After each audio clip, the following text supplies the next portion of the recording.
وقلیل من عبادی الشکور. سوره زخرف یعنی زینت در مکه نازل شده است و از 89 آیت عبارت است. بسم الله الرحمن الرحیم. به نام الله بخشاینده و مهربان. حمیم. ها میم. والکتاب المبین. سوگند به این قرآن روشن و روشنگر در لفظ و معنا. إنا جعلناه قرآنا عربيا لعلكم تعقلون. ما این کتاب قرآن را به زبان عربی بر محمد صلی الله علیه و سلم نازل کردیم شاید که بفهمید و دریابید معناهایش را. و اینه فی الكتاب لدینا لعلی حکیم. و بیگمان در آن لوح محفوظ در نزد ماست. به درستی این کتاب بلند قدر و با حکمت است. افنضرب عنكم الذکر صفحا ان کنتم قوما مسرفین. آیا به آن سبب که مردم اسرافکاری سرکش هستید از شما روی گردانیم و قرآن را از شما باز داریم؟ و کم ارسلنا من نبی فی الاولین.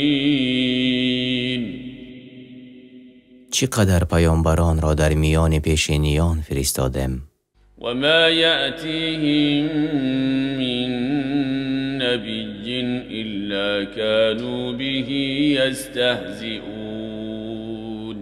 و هیچ پیامبری بر آنها فرستاده نمیشد مگر آن که مسخره‌اش میکردند. فأهلكنا أشد منهم بطشا ومضى مثل الأولين.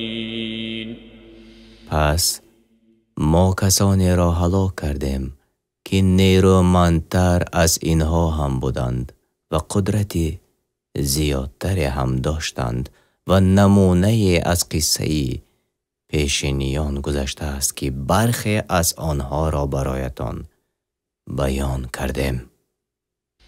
ولئن سألتهم من خلق السماوات والأرض ليقولن خلقهن العزيز العليم. ای پیامبر، اگر از آنها پرسی چی ذات آسمان ها و زمین را آفریده است میگویند آنها را آن پیروزمند دانا آفریده است. الذي جعل لكم الأرض مهدا وجعل لكم فيها سبلا لعلكم تهتدون. آن که زمین را پهن کرد و بستری شما ساخت و برایتان در آن راه ها پدید آورد باشد که شما هدایت یابید. والذي نزل من السماء ماء بقدر فأنشرنا به بلدة ميتا كذلك تخرجون. و آن که از آسمان آب یعنی باران فرستاد به اندازه معین و به آن سرزمین مرده را زنده کردیم. شما نیز ای آدمان این چنین از گورها بیرون آورده می شوید. والذي خلق الأزواج كلها وجعل لكم من الفلك والأنعام ما تركبون. و آن که همه مخلوقات را جفت بیافرید و برایتان از کشتی ها و چارپایان یعنی شتر، اسب و خر مرکب ها ساخت که بر آنها سوار می شود. لتستووا على ظهوره ثم تذكروا نعمة ربكم إذا استويتم عليه وتقولوا سبحان الذي سخر لنا هذا وما كنا له مقرنين تا بر پشت آنها قرار گیرد و چون بر آن جای گرفتید نعمت پروردگارتان را یاد کنید و بگویید پاک است آن ذاتی که اینها را رام ما کرد وگرنه ما را توان آن نبود. و اینا الی ربنا لمنقلبون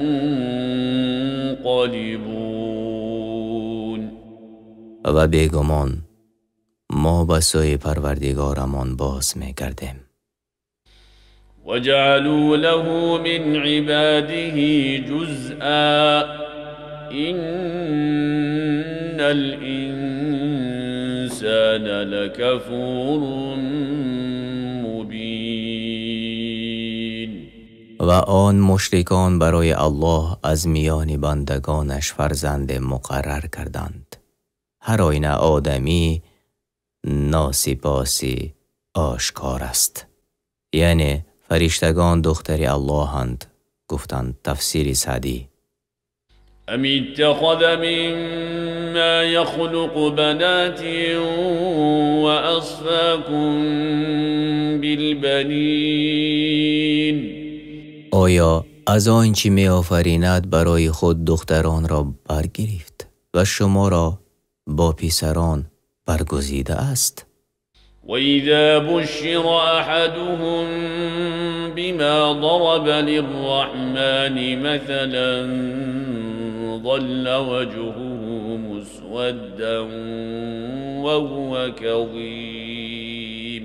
و هرگاه که مژده داده شود به یکی از مشرکان به همان چیزی که به الله مهربان نسبت داده بودند، یعنی تولد دختر، در حال رنگ و رویش سیاه گردد، به این مژده و خشمگین و غضبناک گردد. یعنی پس آن چیزی را که برای خودشان راضی نمی شوند برای الله چگونه راضی می شوند، حال آن که الله از آنچه کافران می گویند پاک است. تفسیر سعدی. او من ينشأ في الحلية وهو في الخصام غير مبين. آیا کسی را که برای آرایش و زینت تربیت می‌یابد، یعنی دختر، و او نمی‌تواند که در کشمکشی ها مقصدش را خوب و آشکار بیان و اثبات کند، یعنی عاجز و ناتوان است، به الله نسبت می‌دهند. وجعلوا الملائكة الذين هم عباد الرحمن إناثا أشهدوا خلقهم ستكتب شهادتهم ويسألون. و آن مشرکان فرشتگان را که بندگان الله‌اند زن پنداشتند، آیا به هنگام آفرینش آنها حاضر بودند؟ گواه آنان نوشته می شود و آنها در آخرت بازخواست می شوند. وقالوا لو شاء الرحمن ما عبدناهم ما لهم بذلك من علم إن هم إلا يخرصون. و گفتند کافران اگر الله مهربان می‌خواست ما فرشتگان را نمی پرستیدیم. آنها کمترین دانش و آگاهی از این ندارند. آنها جز دروغ چیز دیگر نمیگویند. ام آتیناهم کتابا من قبله فهم به مستمسکون. آیا پیش از قرآن کتاب برایشان نازل کرده ایم که اکنون به آن چنگ زدند و عمل کرده اند؟ بل قالوا إنا وجدنا آباءنا على أمة وإنا على آثارهم مهتدون. بلکه گفتند هر آینه پدران خود را بر دین یافته‌ایم و ما از پی آنها راه یافتگانیم. وكذلك ما أرسلنا من قبلك في قرية من نذير إلا قال مترفوها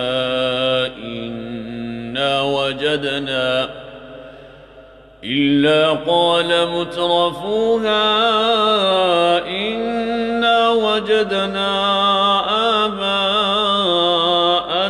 على أمة وإنا على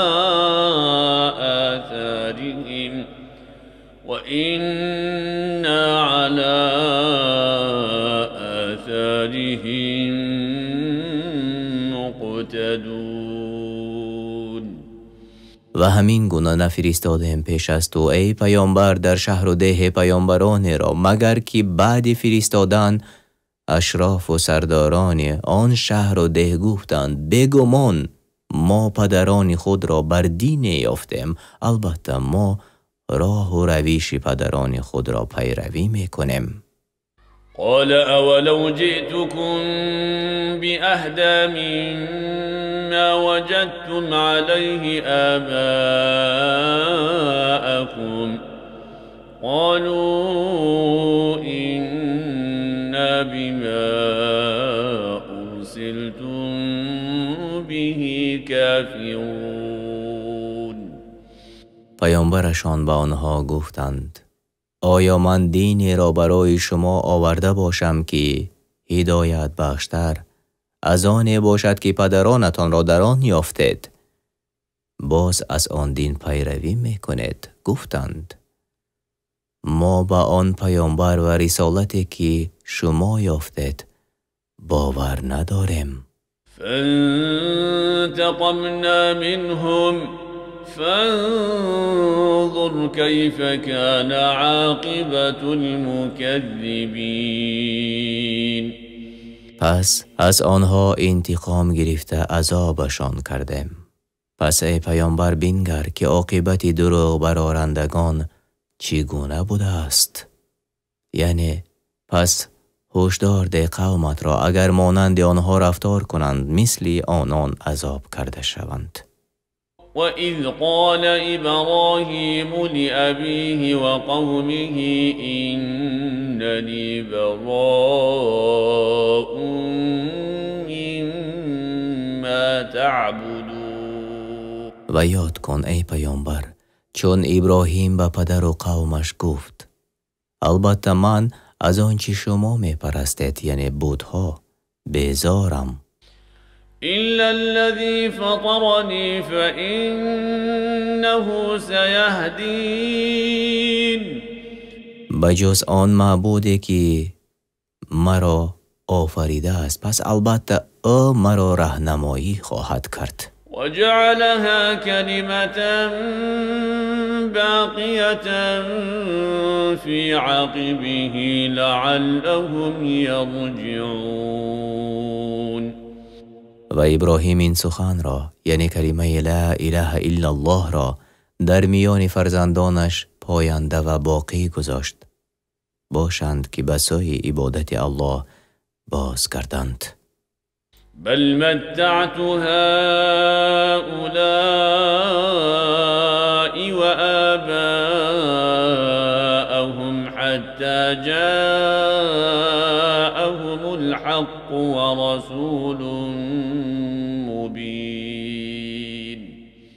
بلکه بهره‌مند ساخته مشرکان قومت را و پدران و بابایانشان را تا وقتی که آمد به آنها دین حق یعنی قرآن و پیامبری که بیان می کند به آنها امور دینشان را یعنی حیاتی آسایشتهشان دادیم و برای کفر آوردنشان بزودی عذابشان نکردیم. تفسیر بغوی. ولما جاءهم الحق قالوا هذا سحر وإنا به كافرون. و چون حق یعنی قرآن بر آنها آمد گفتند جادوست و هر آینه ما به آن ایمان نمی آوریم. وقالوا لولا نزل هذا القرآن على رجل من القريتين عظيم. و گفتند مشرکان اگر این قرآن از نزد الله می بود پس چرا این قرآن بر مرد از بزرگ مردان آن دو دهه یعنی مکه یا طائف نازل نشده است؟ اهم یقسمون رحمت ربک نحن قسمنا بینهم معیشتهم فی الحیاة الدنیا ورفعنا بعضهم فوق بعض درجات ليتخذ بعضهم بعضا سخريا ورحمة ربك خير مما يجمعون.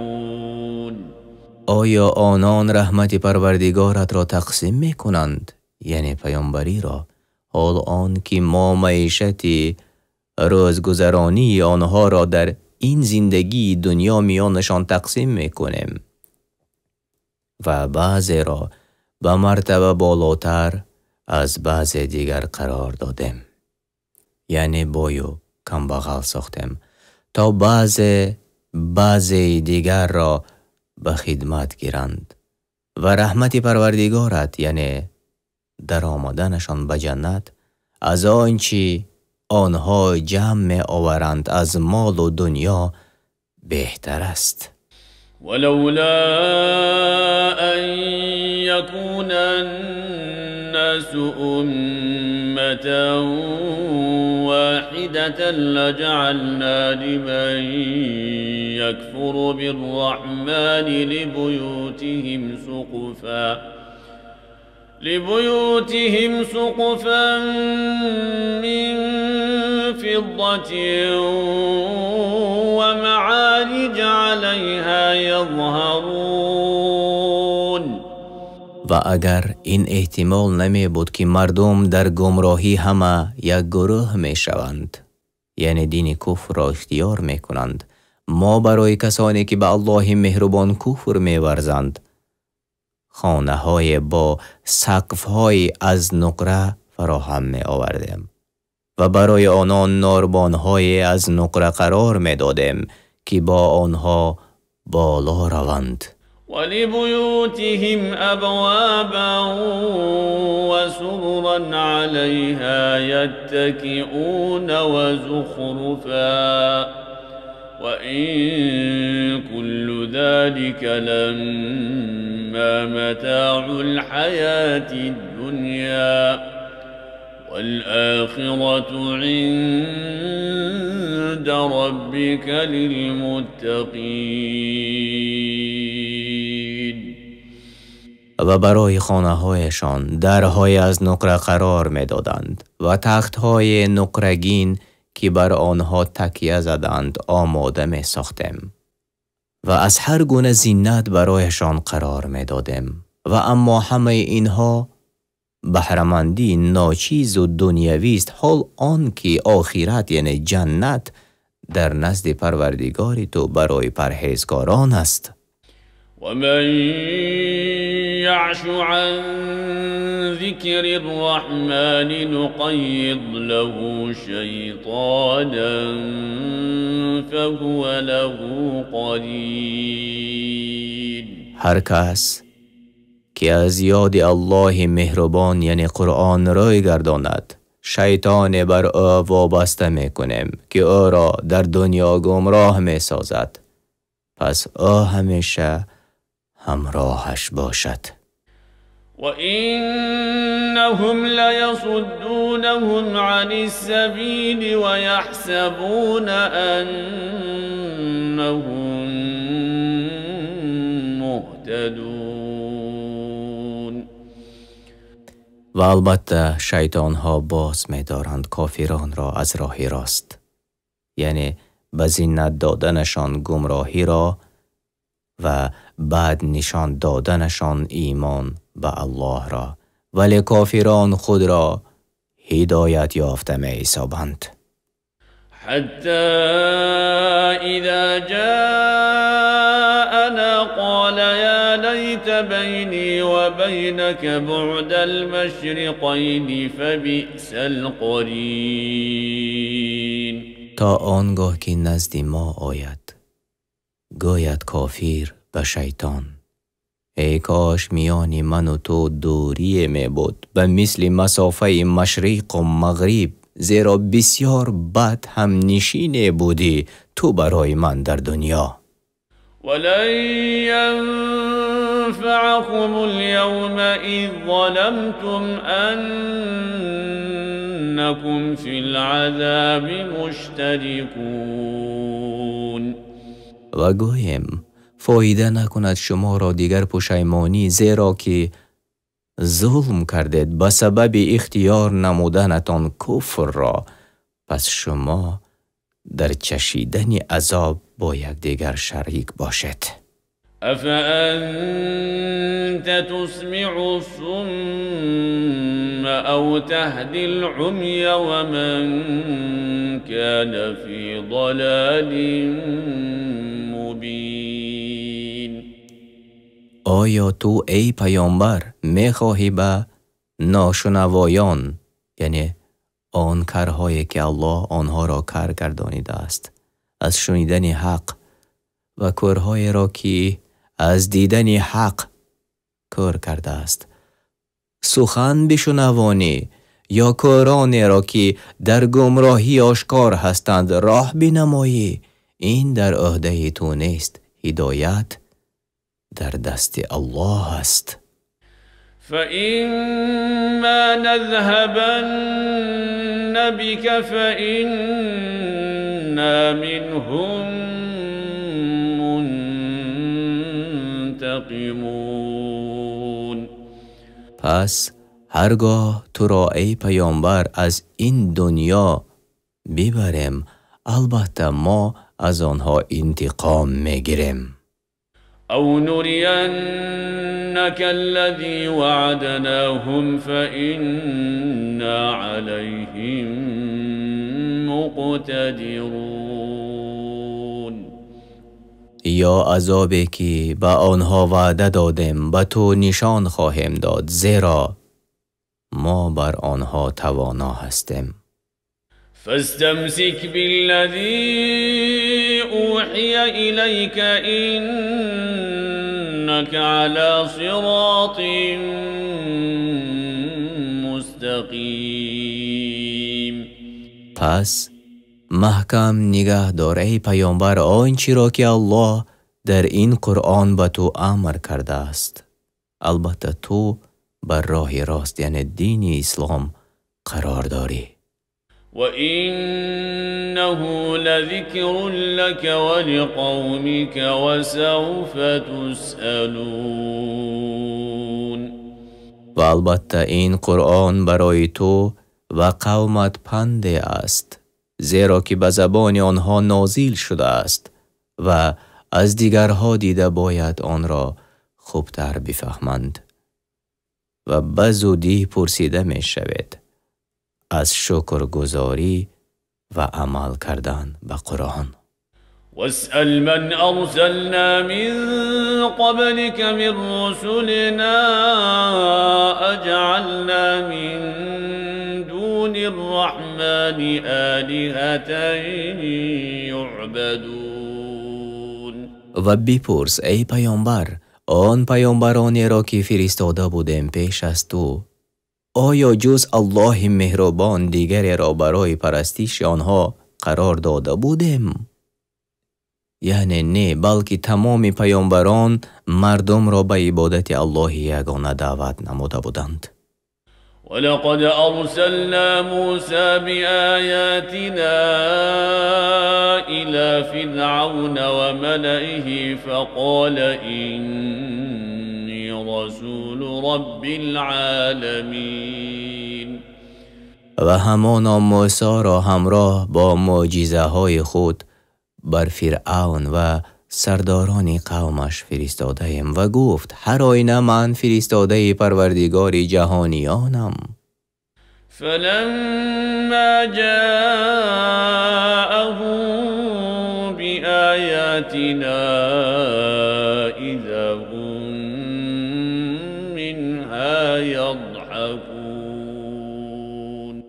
چون آیاتی یعنی معجزه های ما را بر آنان پیشکش کرد، آنان از مشاهده آن معجزه ها به آنها میخندیدند. وما نريهم من آية إلا هي أكبر من أختها وأخذناهم بالعذاب لعلهم يرجعون. و هر معجزه بر آنها یعنی فرعون و پیروانش نشان دادیم از معجزه دیگر بزرگتر بود. آنگاه همه را به عذابهای گوناگون گرفتار کردیم، باشد که از کفرشان بازگردند. عذابهای گوناگون یعنی مثل طوفان، قرباقه و ملخ. تفسیر سعدی. وقالوا يا أيها الساحر ادع لنا ربك بما عهد عندك إننا لمهتدون. گفتند فرعونیان ای جادوگر دعا کن برای ما به پروردگارت به حرمت آن عهد و بزرگی که به تو داده است این عذاب را از ما بردارد. پس اگر این عذاب را از ما بردارد هر آینه هدایت یافتگانیم، یعنی ایمان میاریم.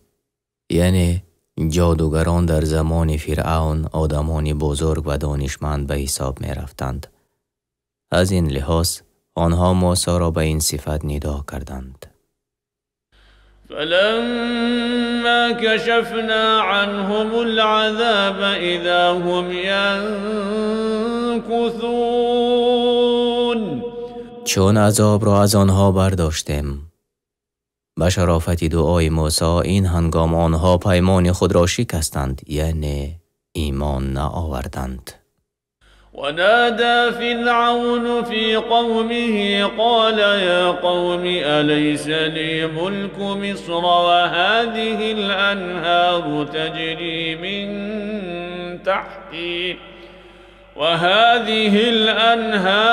تجري من تحتي أفلا تبصرون. و فرعون در میان قومش فخر کنان ندا کرد که ای قوم من، آیا پادشاهی مصر و این جای باران که از زیر پای من و از زیر کاخها و قصرها جاری هستند از آن من نیستند؟ آیا قوت و منصب مرا در برابر ناتوانی و کمبغلی موسی نمی بینید؟ ام انا خیر من هذا الذي هو مهین ولا يكاد يبین. بلکه من بهترم یا این شخصی که او خوار و زار است و درست سخن گفتن نمیتواند. زیرا زبان حضرت موسی علیه السلام لکنت داشت. تفسیر طبری. فلولا القی علیه اسورة من ذهب او جاء معه الملائکة مقترنین. پس چرا فرود آورده نشد بر این موسی اگر حقیقتاً فرستاده الله باشد؟ دستبانه‌های طلایی یا چرا گروهی از فرشتگان همراهش نیامدند که بر پیامبریش گواهی دهند؟ فاستخف قومه فأطاعوه إنهم كانوا قوما فاسقین. پس فرعون قوم خود را گمراه ساخت تا او را اطاعت کردند و موسی را باور نکردند. هر آینه مردم تباکار و خارج از دین حق بودند.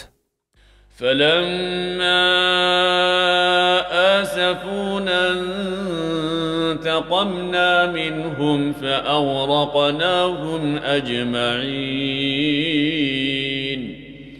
پس چون ما را به خشم آوردند به سبب کفر و عصیانشان، از آنها انتقام گرفتیم، پس همه‌شان را غرق کردیم. فجعلناهم سلفا و مثلا للآخرین.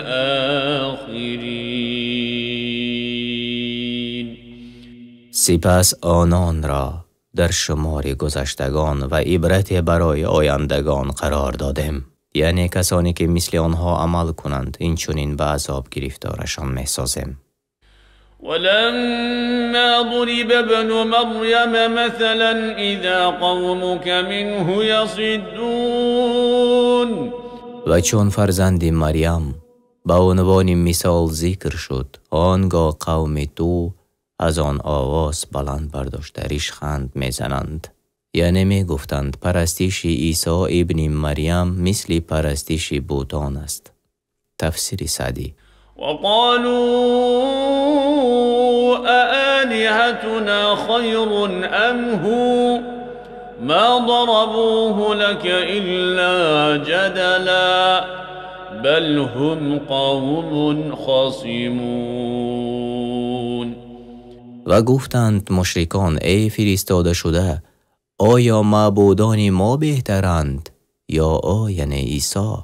و این سخن را جز برای جدال و خصومت با تو نگفتند که مردمی خصومت کنندند. یعنی پس اگر عیسی در دوزخ باشد ما هم با همراه معبودانمان با همراه او هستیم. تفسیر طبری. إن هو إلا عبد أنعمنا عليه وجعلناه مثلا لبني إسرائيل.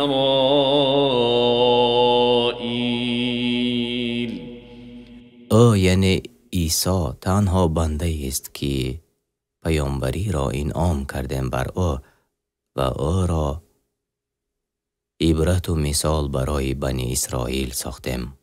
ولو نشاء لجعلنا منكم ملائكة في الأرض يخلفون. و اگر می خواستیم به جای شما فرشتگان پدید می آوردیم تا در روی زمین جانشین شوند.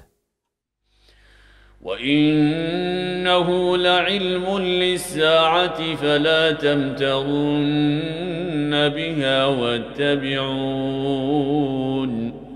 هذا صراط مستقیم. و به شبهه فرامدن عیسی علیه السلام پیش از روز قیامت نشانه فرارسیدن قیامت است. پس در واقع شدن قیامت هرگز شک نکنید و پیروی من کنید. این است راه راست به سوی جنت. ولا يصدنكم الشيطان إنه لكم عدو مبين. شیطان با وسوسه هایش شما را از راه طاعت من باز نگرداند. البته او دشمنی آشکاری شماست. ولما جاء عيسى بالبينات قال قد جئتكم بالحكمة ولأبين لكم بعض الذي تختلفون فيه فاتقوا الله وأطيعون. و چون عیسی با دلیل‌های روشن خود نزد بنی اسرائیل آمد گفت بیگمان برایتان حکمت و نبوت را آوردم و آمدم تا چیزهای از امور دینی که در آن اختلاف میکند روشن کنم. پس از الله بترسید و از من اطاعت کنید. إن الله هو ربي وربكم فاعبدوه هذا صراط مستقيم. هر آینه الله یکتا پروردگاری من و پروردگاری شماست. پس او را یگانه بپرستید و به او چیزی را شریک نآورید. راهی راست این است. فاختلف الأحزاب من بينهم فويل للذين ظلموا من عذاب يوم أليم. پس وای بر حال ستمکاران، آنان که عیسی را چنین وصف کردند از عذابی در داور قیامت. یعنی در شأن عیسی اختلاف کردند. گروه او را بنده و پیامبر الله می حسابد. این حق است. گروه او را پسر الله می حسابد و گروه او را الله می حسابد. الله پاک است از این گفته ها. هل ينظرون إلا الساعة أن تأتيهم بغتة وهم لا يشعرون. آیا آنها منتظر این هستند که قیامت ناگهان در حالی که از آن بیخبر هستند برایشان بیاید؟ یعنی آنهایی که در شأن عیسی ابن مریم اختلاف کردند. تفسیر طبری. الأخلاء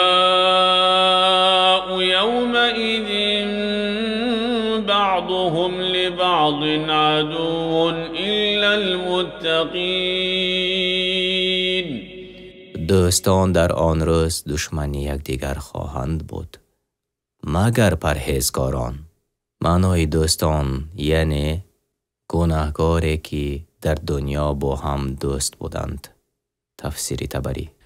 يا عبادي لا خوف عليكم اليوم ولا أنتم تحزنون. ای بندگان پرهیزگار من، امروز هیچ ترس و هراس نیست به شما. گرفتار عذاب نمی شوید و نه شما غمگین می شوید. الذين آمنوا بآياتنا وكانوا مسلمين. ای کسانی که به آیات ما ایمان آوردند و به آنچه پیامبران آوردند عمل نمودند و با دل و عضوهای بدنشان تسلیم امر ما شدند. ادخلوا الجنة أنتم وأزواجكم تحبرون. شما و همسرانتان با شادکامی و خرسندی به بهشت داخل شوید. يطاف عليهم بصحاف من ذهب وأكواب وفيها ما تشتهيه الأنفس وتلذ الأعين وأنتم فيها خالدون. گردانیده می شود به بهشتی ها در کاسه های زرین طعام را و در قدح های زرین شراب را. در آنجاست هرچی دیل کشد و دیده از آن لذت ببرد و در آنجا جاویدانه خواهد بود. وتلك الجنة التي أورثتموها بما كنتم تعملون. و این آن بهشت است که الله شما را به سبب عملهای نیکتان در دنیا می‌کردید میراث داد. لكم فيها فاكهة كثيرة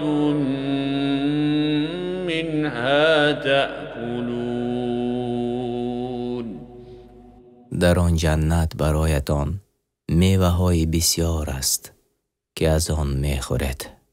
إن المجرمين في عذاب جهنم خالدون.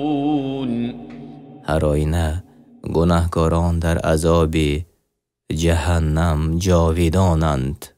لا يفتر عنهم وهم فيه مبلسون.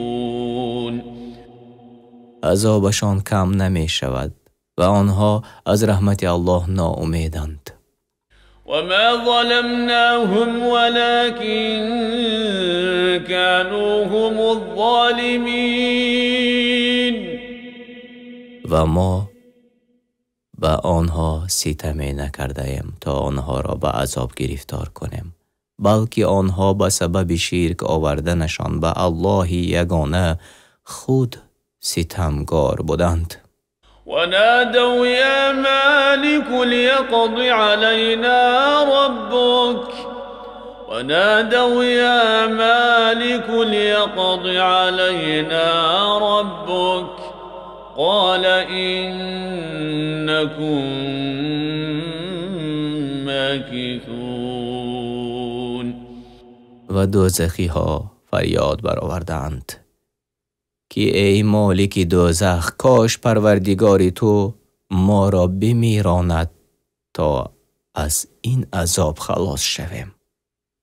میگوید مالک دوزخ نه، هر آینه شما در این عذاب همیشه باشد. لقد جئناكم بالحق ولكن أكثركم للحق كارهون. همانا آوردیم برای شما سخن حق را و آن را برای شما روشن نمودیم، لیک اکثر شما سخن حق را که پیامبران آورده اند نمی پسندیدید. ام ابرموا امرا فإنا مبرمون. آیا تصمیم سخت گرفتند مشرکان کار را؟ پس البته ما نیز تصمیم گیرندگانیم، ما نیز اراده محکم و تغییر ناپذیر گرفتیم. یعنی آیا قصد کردند حیله را در برابر حق؟ ما نیز قصد میکنیم خواری و هلاکی آنها را. تفسیر طبری. ام يحسبون أنا لا نسمع سرهم ونجواهم بلى ورسلنا لديهم يكتبون. آیا گمان میکنند این مشرکان که ما نمیشنویم سر و رازگویی سخنان پنهان آنها را؟ آره، خوب میشنویم و هر آینه فرشتگان ما نزد آنها هستند و می نویسند همه عملهای آنها را. قل إن كان للرحمن ولد فأنا أول العابدين. بگو ای پیامبر به مشرکانی که میگویند فرشتگان دختران الله هستند، اگر الله مهربان را فرزند می بود چنان که میگوید، پس من اولین عبادت کنندگان می بودم آن فرزند را، لیک الله پاک است از زن و فرزند داشتن. سبحان رب السماوات والأرض رب العرش عما يصفون. پاک است پروردگار آسمان ها و زمین و پروردگار عرش از آن نسبت ها که مشرکان به او می دهند و مانند فرزند و غیره ها. فذرهم يخوضوا ويلعبوا حتى يلاقوا يومهم الذي يوعدون. پس بگذارشان به حال خود ای پیامبر تا در باطل خود مشغول باشند و سرگرم بازی شوند به دنیای خود تا دمی که برسند به آن روزی عذابشان که وعده داده شدند، یا در دنیا یا در آخرت یا در هر دو. وهو الذي في السماء إله وفي الأرض إله وهو الحكيم العليم. و او الله است که در آسمان معبود است و در زمین نیز معبود می باشد و اوست حکیم و دانا. و تبارک الذی له ملک السماوات والارض وما بینهما وعنده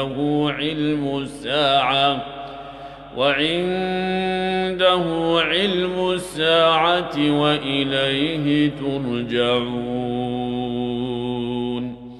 و برتر و بزرگوار است آن ذاتی که فرمان روایی آسمان ها و زمین و هر چی در میان آنهاست از آن اوست و علم فرا رسیدن قیامت خاص اوست و به سوی او ای مردم بعد از مرگتان بازگردانیده می شود. ولا يملك الذين يدعون من دونه الشفاعة إلا من شهد بالحق وهم يعلمون.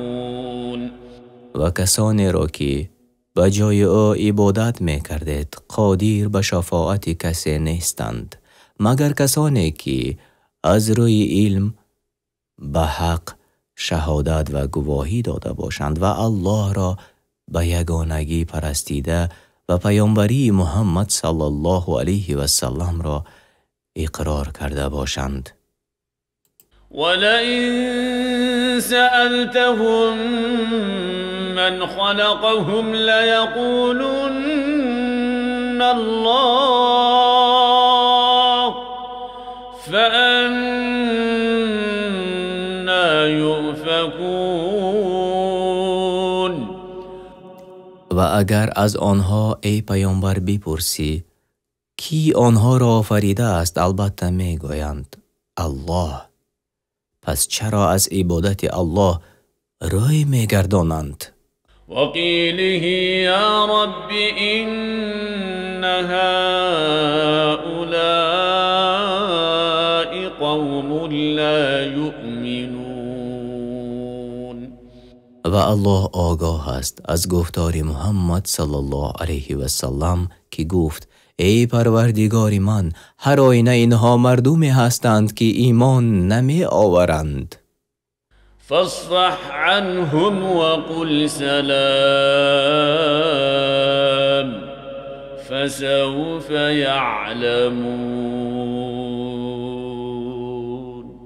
پس ای پیامبر از آنها روی بگردان از آزارهایشان و بگو سلام، آره به زودی خواهند دانست چی سرنوشت دارند.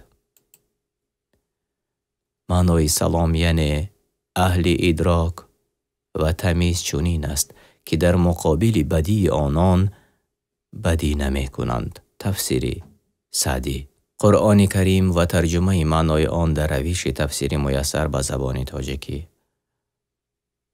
اگر کجای ما و یا ترجمان به خطای راه داده باشد، طلب دعا میکنیم که الله سبحانه و تعالی ما را ببخشد. آمین.